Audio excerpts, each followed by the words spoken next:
guys, thank you for coming to this video. I've been trying to figure out when I was gonna film an intro for it, and I'm waiting till I'm dressed up and whatever, and literally this is me 99% of the time. So I was like, okay, we're just gonna record it because I just want to get it posted.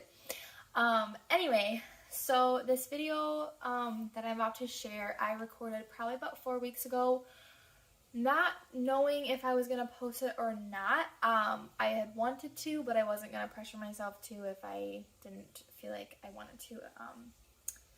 That said, I do want to share a few things just at the beginning. The first one being, I do mention miscarriage and infant loss and stuff like that, and blood. So if that is triggering or you can't handle that, this video is not going to be for you. Okay, secondly, I wanted to share that, secondly, is that a word? I don't know, whatever. Share that this video is pretty just raw, and it's just me talking about what my miscarriage was like and what life has kind of been like up until I recorded that video. And so just know that there's no happy ending right now. It's just pretty real and vulnerable. So just take that too. I guess I say that just because my goal in this video was just to share what had happened, what's been going on in my life, and just kind of how it is. I'm not at this point yet in my life where things are better, or I'm over it, or I'm healed, or whatever. No, I'm still very much walking through this dark valley, and this video is just kind of a glimpse into that. Mainly, I want to kind of spread awareness for it because I feel like miscarriage especially, and infant loss, stuff like that, isn't very talked about, and I really had no idea what it was like until I actually went through it as well. And so my goal would be just to share some insight of what it's like, what the darkness is like, the emptiness, stuff like that. So that's mainly the goal, even in sharing this vulnerable video. I also just want to say too that there is no timeline for grief, and I guess when I first miscarried, I kind of thought I would be okay, and then weeks later I realized I wasn't, and it's showing me that there really is no timeline for grief, and I can't rush this. I just want to say one last thing too, that if you know someone that has gone through a miscarriage specifically, that's kind of what I'm talking about, or early pregnancy loss or pregnancy loss in general, I just want to say the best thing that you can do for them is to just listen and be there for them. There's no proper thing to say, but specifically avoid things like, at least you weren't that far along, you can get pregnant again, well, you could always adopt a kid, blah, blah, blah, blah, blah.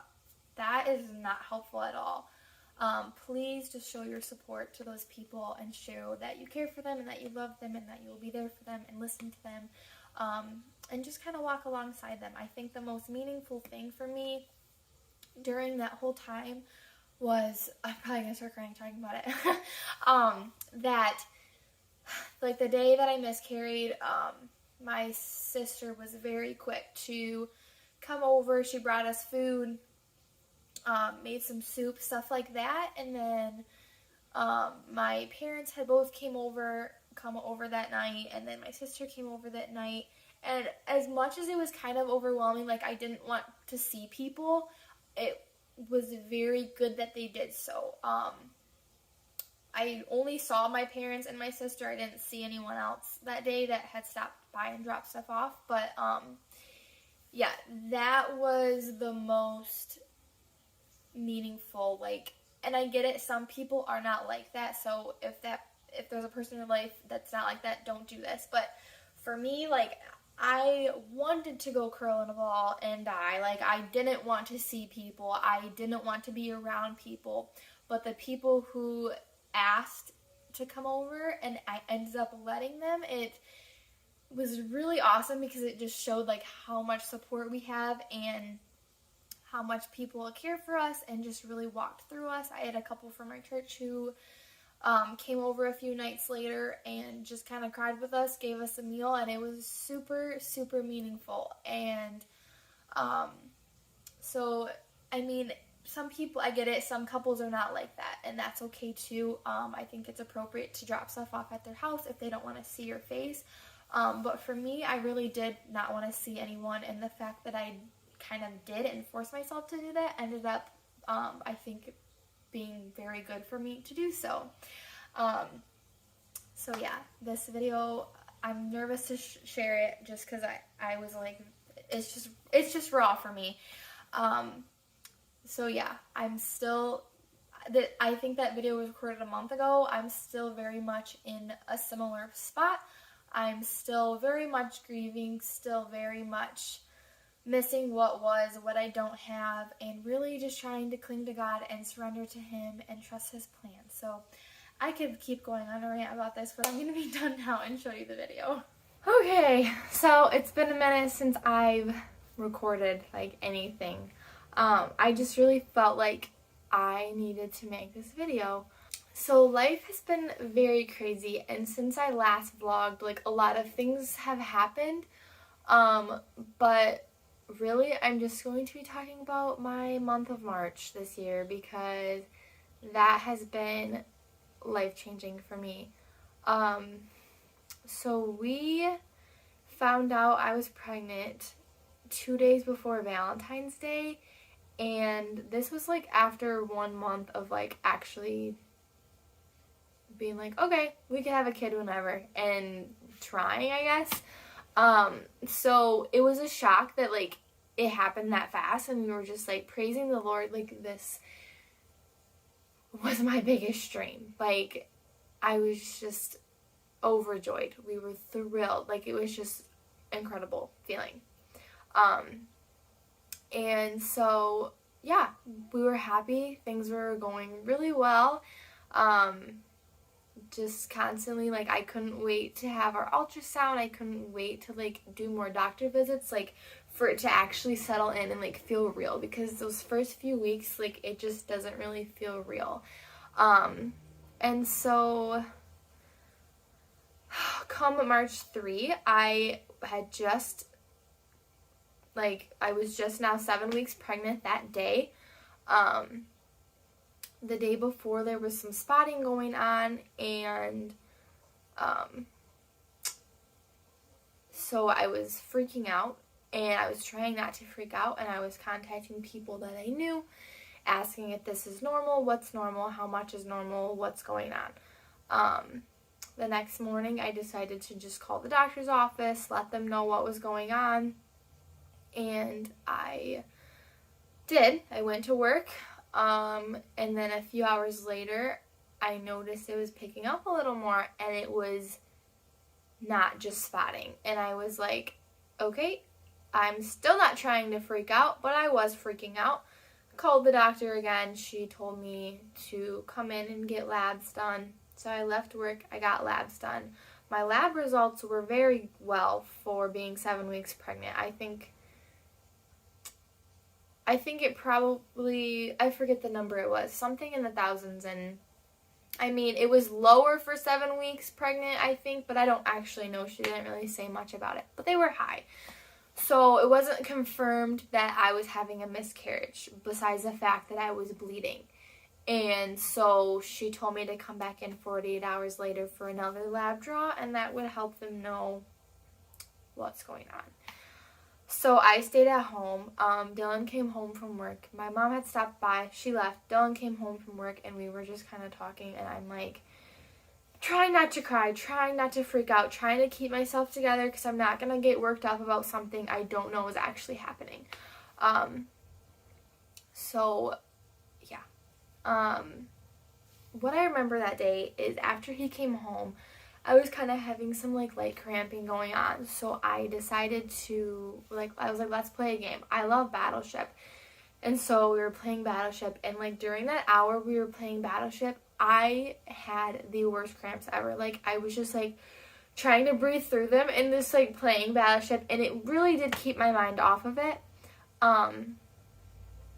And so, yeah, then after Battleship was done, I was like, okay, I'm going to go to the bathroom. And this might be a trigger for some people. I'm just going to get really TMI with this. So if this is, please fast forward. But yeah, so I went to the bathroom, and the second I sat down, it was just like, I don't even know how to describe it, but like, if you've been there, you just know it was awful. And there was just so much blood, and I just couldn't like even catch my breath. Like, it was awful. And I was sitting there crying, and I noticed that my baby had already come out, and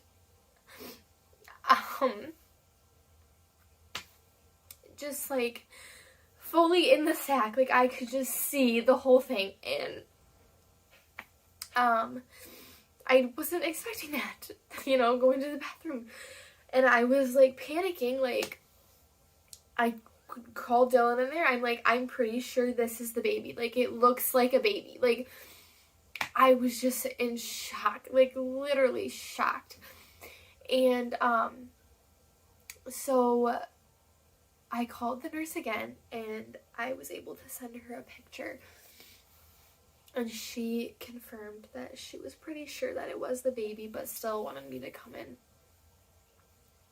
just for a lab draw to see in 48 hours. And at that point, when I hung up the phone, me and Dylan just cried together for a long time. And I knew it was the baby. I knew. Just, I think I was sitting on the toilet for like an hour because there was just so much coming out of me. But we just cried and grieved, and it was horrible. It was horrible. So fast forward a little bit, like a few days, we had so many people checking in on us and caring for us, and it was overwhelming. And when people would ask me, how I am, I was just like, I'm fine. Why do you ask?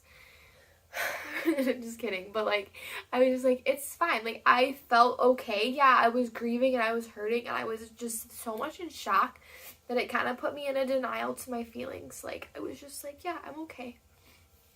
God is good. I'm okay. And so yeah, I was trying to be okay. Yeah, it still sucked, but I was just like trying to trust God and trust his promises. And anyway, so we had the weekend off, and it was so nice to just like be together and have each other. And just like all the people who supported us. Like, it was just incredible. So then I go back to work Monday, and I watched two little boys, and the little boy, the baby that I nanny, unfortunately, he did end up passing away. And this was like a punch in the gut for me, like, just because I was like, I just lost a baby. Why am I losing this one too? Like, no, he's not mine, but I loved him, and it just didn't seem fair. So as I'm grieving the loss of him, I'm realizing that I didn't grieve the loss of my child enough. And oh gosh, I really hate that I'm crying right now. And so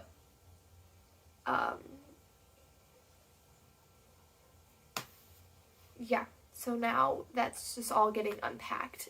That was just a shock, and it's been really difficult. And that whole week that I had off after he passed away, it was just a lot. It was just a lot of time for me to think and grieve, and that's what I did. I grieved the loss of both of them, and I was gifted a new devotional called Grieving the Child I Never Knew, and it really has helped me out a lot. I'm like not even halfway with it, but it's just really talking about the stages of grieving that like most women go through when they have a miscarriage or a stillborn or something, and just how it just was helping me recognize that those first 2 weeks after I miscarried, I really was hiding. I really was hiding from my feelings. I was hiding from the Lord. I was trying to fill this hole in my heart quickly and mend it myself and not turn to God about it. And even like filling that hole in my heart, I seeked going to work and like having that sense of normal at work. But then like with him, the baby passing away, it just was like, okay, well now work's not normal. And so where's my normal? And so God's really just been trying to teach me a lot, and I absolutely like hate it right now. But yeah. So that's kind of where I'm at, and I'm still going through this process of like trying to grieve and how to grieve, and just really trusting God's in control and I'm not, and I can't control my situation. I can't do anything about it. Like, God is the one who's in control, and I need to like lean into that and surrender the thought of getting pregnant. And I can't stop thinking about like all the things I'm missing out on, and like my ultrasound would have been coming up really soon, and so it's just like every day is a reminder like of what I don't have anymore, and it's extremely difficult.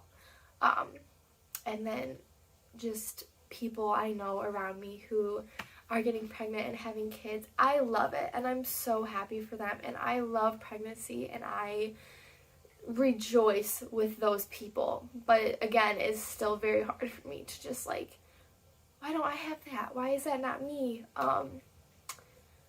So yeah, that's kind of where I've been with that. And I just wanted to share this in hopes that like I could maybe encourage one person. Just don't give up. Just trust God and don't hide from your feelings, because it will come out. And I hate crying. I hate talking about my feelings. I hate feeling feelings. And so it's been a lot for me. It's been a lot of feeling feelings for me lately. And I just, like, it's too much for me. But God is really using it, and He's really trying to teach me to, like, just surrender to Him and to trust His plan, and that He's ultimately in control, and He hears my grief. He wants the best for me. He doesn't like to see me like this, and